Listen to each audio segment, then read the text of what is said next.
All right, welcome everyone to today's Phage webinar. First off, huge thanks to Phage for giving me a bit of a platform today to speak on a project that I hope is helpful to many public health laboratories and bioinformatics scientists in the audience today. So for those of you who don't know me, my name is Kevin Libuit, and I'm from Theiagen Genomics. And I'm also an active member of Phage. And so within Phage, I help to lead a small group within the larger pipelines and visualizations working group. And so over the past couple of months, our sub-working group has been working on a guidance document for the broader public health community.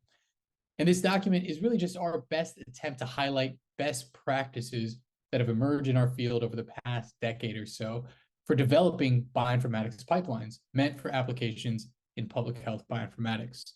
So today, I'll be speaking about this guidance document in an effort to, one, spread awareness of the work we're doing here, but also, and maybe more importantly, seek community feedback from other bioinformatics developers on this subject. As I said, I represent the work of a small sub-working group, but to get buy-in for this kind of a guidance document, we really need a wide range of practitioners weighing in on what we put together so that the end product is a more proper reflection of the best practices that are being established in our field.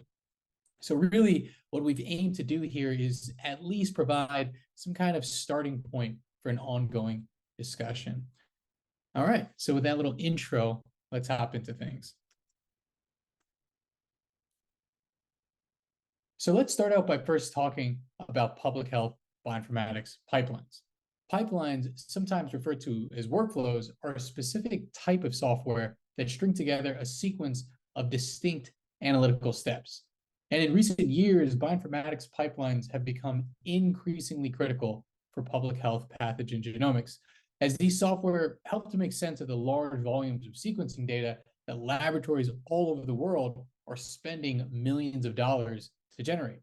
So being able to rapidly adopt bioinformatics pipelines for routine analysis is foundational for public health laboratories. But this process of implementing bioinformatics pipelines has been a huge challenge for laboratories. And this challenge is really further exacerbated by the fact that so few pipeline development practices have been properly articulated in our field. This leads to a lot of inconsistencies in how pipelines are being developed. And we've certainly matured as a field, especially over the last 10 years or so, but without capturing and highlighting what we know are best practices for pipeline development, we leave ourselves susceptible to avoidable issues regarding accessibility, reproducibility, and interoperability. And I think Lee Katz and the folks at the MicroBinty podcast capture this sentiment best when they say that there's so much information in the field, but no one really writes it down. And so this is the challenge our sub-working group cared to take on, writing down the best practices in bioinformatics pipeline development that have emerged over the past few years. And as I said, we're a small cohort of public health scientists representing various parts of the world. And within our sub-working group, we have an expertise in both writing and deploying bioinformatics pipelines for public health pathogen genomics. And as we've worked towards this project, our guiding light has been to create a living document of best practices for public health bioinformatics pipelines. And again, I want to emphasize the living document part of this. More than anything, we are hoping to start a conversation around these best practices. And we really invite folks to take a look at what we proposed and provide their honest feedback for us. More voices and perspectives here only help to strengthen our efforts. And it's also worth noting that our sub-working group has been inspired by other similar efforts in the field, most notably Torsten Siemens' 10 recommendations for creating usable bioinformatics command line software, and also the work being done by the Journal of Open Source Software, or JOSS. Simply put, we're taking the ideas of these two works and applying them specifically to bioinformatics pipelines for public health. Hence, the title of our guidance document, 10 Best Practices for Public Health Bioinformatics Pipelines. Our 10 best practices offer a framework designed to guide the development, testing, and maintenance of bioinformatics pipelines. All of these practices help to enhance pipeline accessibility, reproducibility, and interoperability, also sustainability of these critical resources. And similar to the JAWS framework, we've written simple yes/no questions for each best practice. Yes being an indicator that the pipeline is adhering to a best practice, and no being an indicator that it is not. Within the document, we've also included guidance on how to answer these questions as a means to assess adherence to each practice. And we've made all of this available through a publicly accessible GitHub repo. So you can check things out now at github.com/phage/public health pipeline best practices. And so here are the 10 best practices in the yes/no questions I mentioned before to gauge adherence to each practice. And at a quick glance, hopefully to most on the call, these are relatively non-controversial practices. As I said, this is more than anything an attempt to simply write down what has been learned over the past few years in our field. But if you feel that we're either missing something crucial or maybe that one of these practices is unreasonable for public health bioinformatics pipelines, you can share feedback directly to our group through that same GitHub repository. So for the rest of my talk today, I'll be diving into each of these to provide a bit more context on these practices and their impact on public health bioinformatics pipelines. All right, so starting with number 1, publicly accessible repository. Is the source code for this pipeline available at a publicly accessible repository URL? As I said at the top of my call, simply accessing bioinformatics pipelines is a challenge for many laboratories. So ensuring that your pipeline is made available through a public repo helps to lower this barrier to access. And today, there are so many free-to-use platforms that can host bioinformatics pipelines. So if you're writing a pipeline that's meant for broad adoption in public health, there's really no excuse not to have your source code hosted on something like GitHub or Bitbucket. So to adhere to this practice, host your pipeline on a publicly accessible repository platform. Simple enough. All right, and number 2, open source license. Does the repository contain a plain text license file with the contents of an OSI-approved software license? Building off the first practice, simply hosting your source code on a repo isn't really enough. Open source pipelines should also include an explicit open source license to clarify permissions for other developers. Including a license within your repo also helps to protect your rights as the original author. Because without an explicit license, users are forced to guess or assume the ways in which they can use your pipeline and maybe modify it for improved functionality.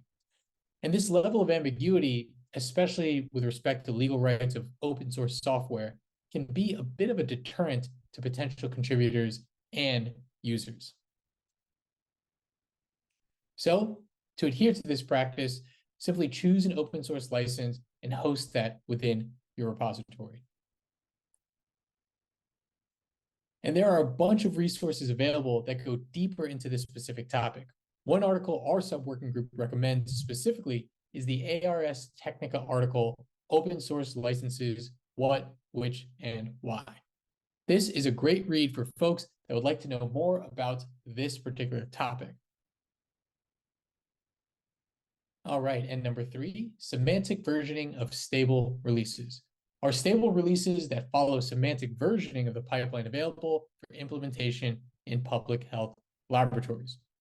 For those unfamiliar with this concept, semantic versioning is a versioning system that uses 3 numbers to indicate software versions. These 3 numbers indicate a meaning about the types of changes made to a software from version to version. The 3 numbers represent either major, minor, or patch updates to the code. And use of semantic versioning is so wildly helpful as it ensures clarity and predictability in version updates, all of which helps to facilitate the maintenance of stable, compatible, and reliable tools critical for accurate and timely pathogen genomics. Without clear versioning, a lot of challenges are introduced, especially as it relates to compatibility with other software and keeping up with the most up-to-date versions of a particular pipeline. And adherence to this practice is simple. Implement semantic versioning. Again, hopefully a relatively uncontroversial take on pipeline development practices. Okay, moving on to number 4, workflow management systems. Does the pipeline utilize a workflow management system for its development and execution?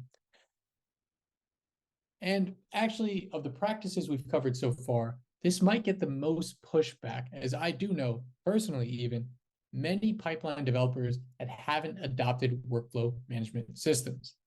That said, as a sub-working group, we really wanted to include this as a best practice because the utility in workflow management systems at this point is really undeniable. For those unaware, workflow management systems, for example, Nextflow, Whittle, or even SnakeMake, have dramatically standardized the process of pipeline development. Rather than a home-brewed custom attempt to string analytical tools together, workflow management systems offer an out-of-the-box framework to do so. And these frameworks are often inherently compatible with various compute backends, meaning pipelines written in these systems can be readily deployed in cloud environments, on a local machine, or even within a complex HPC system seamlessly, all of which enhances the portability of these pipelines, as well as increasing the ability for others to collaborate with one another. And so in the spirit of a best practice, this really has become the status quo for pipeline developers. Because without the use of a workflow management system, developers may unnecessarily introduce challenges to implementation, especially if end users are working in different types of environments than the author originally envisioned. And so to adhere to this practice, simply use a workflow management system for your pipeline. And we'd recommend one that has been proven in the field. For public health pathogen genomics, I'd recommend the use of things like Nextflow, Whittle, or Galaxy. SnakeMake is also a great option for folks that are more comfortable with the Python language. All right, and number 5, containerized/packaged software. Does the pipeline utilize containerized software, for example, Docker, or packaging, for example, Conda, to enhance interoperable pipeline distribution? Containerized software and packaging have been critical technologies that help to promote portability of analytical modules within the pipelines themselves. Before the wide adoption of Docker or Conda, getting software installed on a system took a ton of technical expertise and was so susceptible to errors, meaning a pipeline installed on one machine could end up generating different results from that same pipeline being installed on a different machine. So adopting the use of containers or packaged software in pipeline development has become a best practice, as it helps to avoid all of these challenges with software dependencies. And ultimately, this is a best practice that helps to promote reproducibility across public health labs. So to adhere to this practice, rather than dependence of local installs of each analytical module, take advantage of software containers or packaging. For containerized software specifically, I'd recommend checking out the StaffB Docker Builds project. This project hosts software containers for hundreds of bioinformatics tools and is actively maintained by public health scientists in the US. Worth noting, a bit of bias here, as I am currently an admin of this project.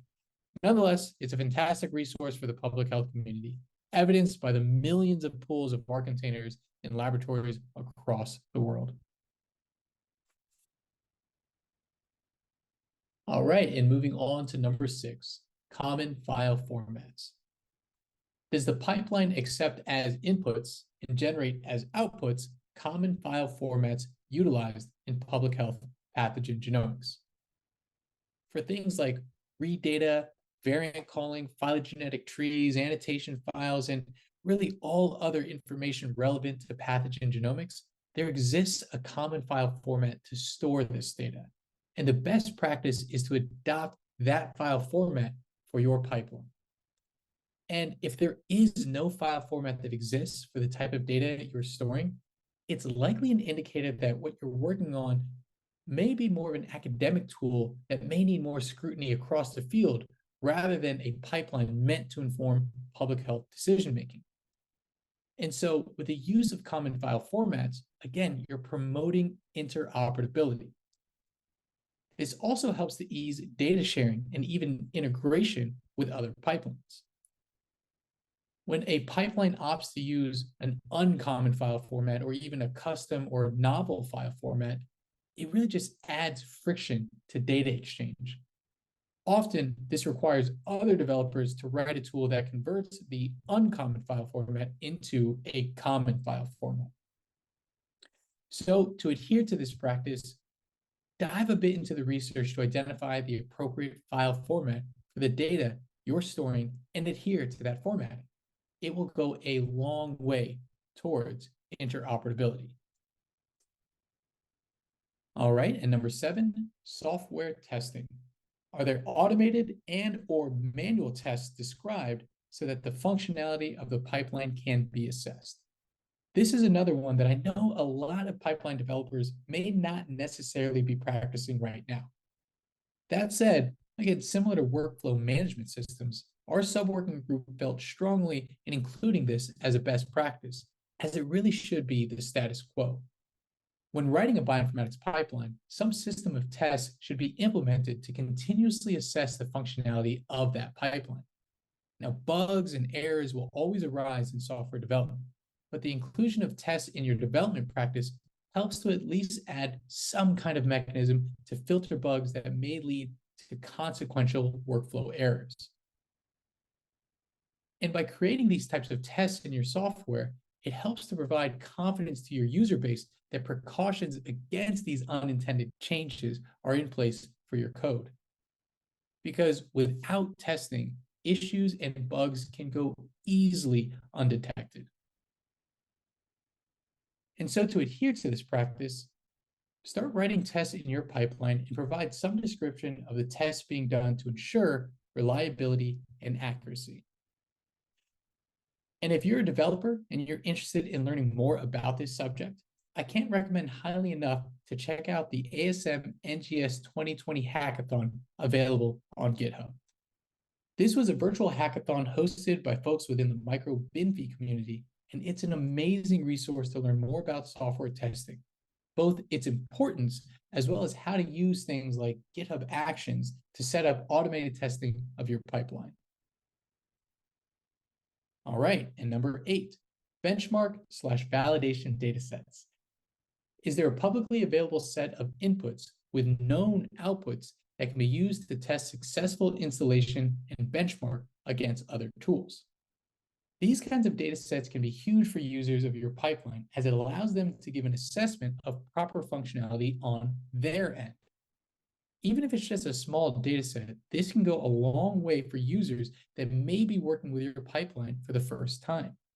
Because without any sort of benchmark or validation data sets with known outputs, the effectiveness of the pipeline itself, especially to new users, may be unclear. So, to adhere to this practice, include some kind of benchmark or validation data set along with your pipeline. And this doesn't necessarily need to be a large data set of raw data that's hosted somewhere. Often, making a list of INSDC accessions will suffice, at least for pipelines meant to analyze FASTQ read data. And number 9, also a practice related to data sets, reference data requirements. Are required reference data and or databases clearly documented, publicly accessible, and maintained? This is another critical practice that we wanted to include in this document because so many pipelines nowadays rely on external databases for analysis. SARS-CoV-2 analytical pipelines are a great example of this. If your pipeline is performing SARS-CoV-2 lineage assignment, it likely depends on a database maintained by the Pangolin network. So letting users know that this is the case is critical, especially if your pipeline requires a specific database version to run properly. Without including this type of information, issues with reproducibility can be introduced as users may not even have access to the required references for your pipeline to run properly. So adherence to this practice means indicating what references are required and ensuring that these reference files are, similar to the pipeline itself, publicly accessible and maintained. And if external references are required, those data sets should also adhere to static versioning, open access, and clear instructions for installation and access. And number 10, last but certainly not least, pipeline documentation. Is the pipeline documentation clearly written and publicly accessible? This is a huge one and absolutely essential for public health pipelines. Without proper documentations, users will have to go through painstaking efforts to really understand what's happening under the hood. And this practice of pipeline documentation is really more of a categorical practice because there's so many components to strong documentation. So to properly adhere to this practice, we've included several document practices, all of which should be followed to adhere to this practice of pipeline documentation. And so here are the pipeline practices we've communicated in our guidance document. And most of these are really straightforward and can be applied to really any sort of open source software, such as contribution, authorship, and verified point of contact, and conflict of interest statement. And we don't necessarily have the time today to get into each of these, but I did want to take a second to highlight one documentation practice that we have had the most debate about, both internally and externally. And that is 10C, Pipeline Maintenance Statement. So let's look at this documentation practice, Pipeline Maintenance Statement. Have the authors provided documentation regarding the intent to maintain the pipeline? Including this kind of information can be enormously valuable for public health laboratories, especially when you consider that major public health decisions may depend on the pipeline itself. So some kind of communication to users that there is an intent to maintain this pipeline is very useful for public health labs. And in some instances, this statement may indicate that the developer themselves don't actually intend to maintain the pipeline. Instead, maybe it's coming from someone who may be on their way out of a laboratory, but perhaps the author wrote the tool in a way that would instead encourage some kind of community maintenance. For example, if the original author wrote the pipeline using a standard workflow management system like Nextflow or Whittle, this would dramatically reduce the burden of maintenance for the original author. And instead, it could be a tool that is maintained by the broader developer community. Either way, including in your documentation some kind of statement regarding the maintainability of the pipeline itself can be incredibly valuable. So to adhere to this documentation practice, simply include some kind of statement about the upkeep of the pipeline. And I wanted to take some time during today's presentation to talk specifically about this documentation practice, because unlike the other practices in this document, this is really one that we don't see much of in the field. Instead, it's more of a new practice that we as a sub-working group wanted to propose to the community, given how critical sustainability is in public health pathogen genomics. All right, so here they are again, all 10 best practices for public health bioinformatics pipelines. Hopefully this was helpful to folks on the call to learn more about the perspectives from our sub-working group regarding this topic. We also hope this was helpful for the developers who may be writing their own pipelines. We hope this document provides a framework for you as you build your tools that are meant for adoption across public health. In the end, all of this can be found through our GitHub repo, github.com/phage/public health pipeline best practices. And so this is where we are as a sub-working group now. We've recently published these 10 best practices on our repo. So as far as the next steps, the most immediate one is seeking community feedback. And that was the big motivator for me speaking on this webinar today. This is an opportunity for us to communicate our work to the field so that we can hear others' thoughts on the matter. And today, I know we'll have plenty of time for questions and discussions. So if you have any thoughts of any of the practices we've included in our guidance document, we'd love to have this conversation with you. And I know that there are many others from our sub-working group on the call who may be able to also add their insights on your questions or critiques. And so beyond community feedback, we're also hoping to move forward to create resources that help promote the adoption of these practices. One idea we have is creating some kind of JOS-like checklists on GitHub. This would serve as a resource for developers to quickly assess their own pipelines to see if they're adhering to each practice. And this kind of resource may also serve as a mechanism to communicate to others, both developers as well as users, that pipeline developers have chosen to adhere to these practices. And from there, we're also looking into ways for us to highlight software that do adhere to these practices. This might be something we could accomplish with GitHub badges and may be most relevant to pipeline users within public health laboratories. For example, when a lab is looking for a pipeline that serves a specific function, it can be a bit daunting when sifting through the many pipelines made available on the internet. So we're thinking that something like a badge system or even a simple list of pipelines that meet these standards can help narrow that search space for public health laboratories. The projects listed here are still very much in the nascent stages of development, but this is more or less the direction we see ourselves walking as a sub-working group. All right, and so that's it for my talk today. I again want to emphasize the incredible collaborative nature to this work. This has been a big effort across not only our sub-working group, but really the pipeline and visualizations working group at large. So huge thanks to the chairs of our working group in Emily Smith, Gultikan Unal, and Victoria Carr. As a previous working group chair, I can certainly appreciate the effort it takes to running a working group, and these three have really done an incredible job in helping to keep us organized and moving forward. And I've also included the list of folks within our sub-working group that have contributed directly to this document. Huge thanks to everyone for their incredible efforts on this project. One last thing, if you're at all interested in contributing to this kind of work, please feel free to reach out and we'll be sure to loop you in to future conversations. So with that, thanks again to the Phage organizers for giving me this opportunity to speak today. And now I'll be happy to take questions from the audience.